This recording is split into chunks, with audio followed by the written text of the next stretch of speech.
How's it going, people? Welcome back to the Boxing Objective. In today's video, I'm going to be talking about Eddie Hearn. It was recently announced that after a 25-year broadcasting relationship, Matchroom Boxing and Sky Sports are parting ways, and all Matchroom Boxing broadcasts from now on would be broadcast exclusively on DAZN. Now, at the moment, there's probably not much known about DAZN in the UK, and Matchroom have recently announced that they're partnering with a company that's going to be advertising for them in the not too distant future. They haven't stated the name of the company. I'm not sure who it would be, but expect a lot of DAZN advertising to come very, very soon, because I think the whole Matchroom being exclusive to DAZN starts in July. Now, it might look like DAZN have just come out of nowhere, but they've actually been operating in multiple territories around the world for quite some time. And in 2018, they launched in the United States. Now, imagine Netflix, but purely based on sports content, documentaries, and live sports events, multiple different sports from all over the world. So when they decided to venture into boxing, they started working with Eddie Hearn. And what Eddie Hearn decided was that he was going to open a faction of Matchroom Boxing in the United States. And DAZN gave Eddie Hearn a budget of $1 billion to make this plan come to fruition. Now, you can imagine that this was no easy task for anyone to undertake, especially considering the politics in boxing. Now, Eddie Hearn did face a lot of resistance when trying to recruit talent to take part in the shows that they had planned, and despite all of this, he did do a really, really good job in the people that he recruited and convinced to join Matchroom USA. So on the official launch, the show that they put together had Anthony Joshua versus Alexander Povetkin as the main event. Now, when they launched, they had an event, and it was kind of like a launch party. There was a lot of announcements of new talent. All the people that Matchroom had recruited were, presented to the world, and there was an heated confrontation between Gerald Big Baby Miller and Anthony Joshua. If you have the time, look it up on YouTube and see for yourself. It got crazy. So when Matchroom USA launched, what they did was they took their fighters from Matchroom in the UK and broadcast them on the DAZN app for Matchroom USA, which opened a lot of UK fighters to a wider audience in the United States. So I think it was in 2018 when Canelo, still with Golden Boy at the time, had come to the end of his broadcasting deal with whoever it was, and DAZN decided to approach him. Now, even though Canelo is with Matchroom now, at that time he was still with Oscar De La Hoya and Golden Boy Promotions, and DAZN managed to persuade Canelo to join with them for a whopping $365 million for 10 fights. Now, since then, obviously, Canelo has left Golden Boy, joined Matchroom, but that's a whole nother story.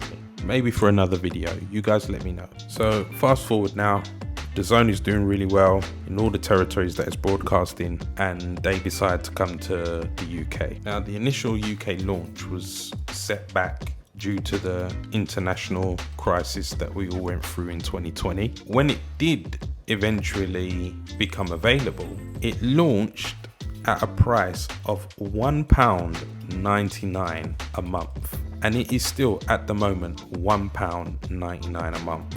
Since the launch, I've watched Ryan Garcia versus Luke Campbell. I've watched Canelo versus Smith, Canelo versus Yildirim, Canelo versus Billy Joe Saunders, and Demetrius Andrade versus Williams. I even think there's been Golovkin fights.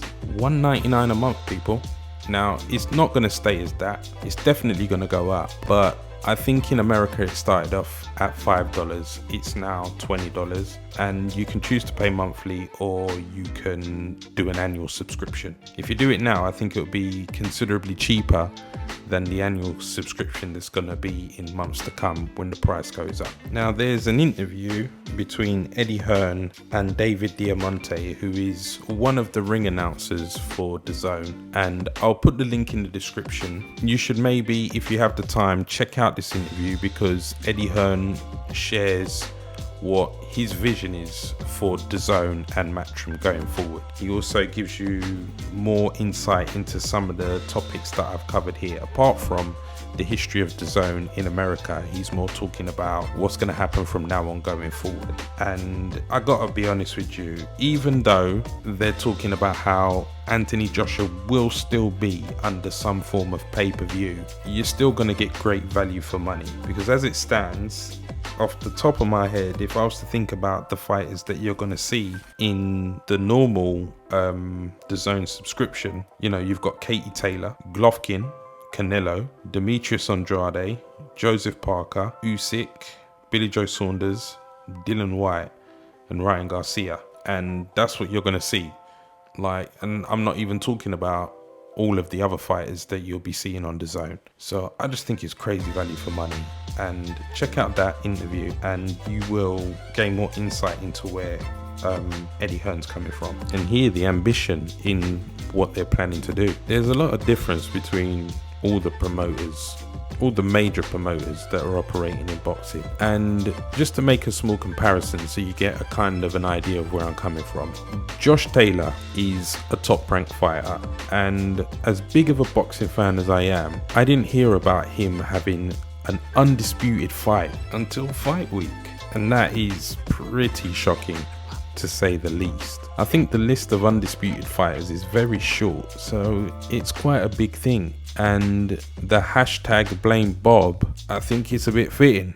Now, Bob Arum, to be fair to him, I mean, he's got such a vast history in boxing that dates back to promoting Muhammad Ali fights, and I think he's either 90 or approaching 90 years old. Maybe he's just, you know, done his bit, and maybe it's time for him to, you know, put his feet up. But to not promote your fighters in a proper way, especially when you've got a massive platform like ESPN, I'm just not quite sure what's going on there. But going forward, they got a lot of talent over there and they can put on some real great fights. So I hope that we get to hear about them so we can watch them. But Eddie Hearn, I have to say that when you hear him talking about his fighters, it could be any level. It could be his premium guys like AJ, Canelo, Joseph Parker, Dylan White, or even his up-and-coming guys. It doesn't matter who he's talking about. He talks about them with such passion, and he's always on the ball. And off the top of his head, he can tell you what they got going on, who they're planning to fight, what his plans are for them, who they're training with, what they're eating, so on and so forth. He just seems to be able to tell you. And I think that's a good sign of somebody's dedication, you know, how heavily involved they are in everything that's going on in their business when they can speak about their brand and the people involved in their brand in this way. So do go back and check out that interview I was talking about. I think it might only be 10 or maybe 15 minutes long, I'm not sure. It's a decent interview, but that is me. That's all I've got to say about this subject. Please like, comment and subscribe, and I will catch you guys on the next video. Peace. Come here running your mouth. Come here running your fucking mouth. Come here running your mouth. You're late, no respect. Need security. Pussy. Hey, boys will be boys, right? Hey, James. Boys will be boys. That's how it works. Every minute. Shut the fuck up and get off the stage. Little bitch.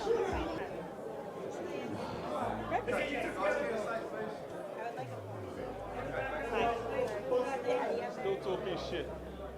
Do we get smart up there? Shut the fuck up. Shut up. When they get up, I go on, right? That's how it works? Yeah. Yeah. Take his shut your mouth. Take his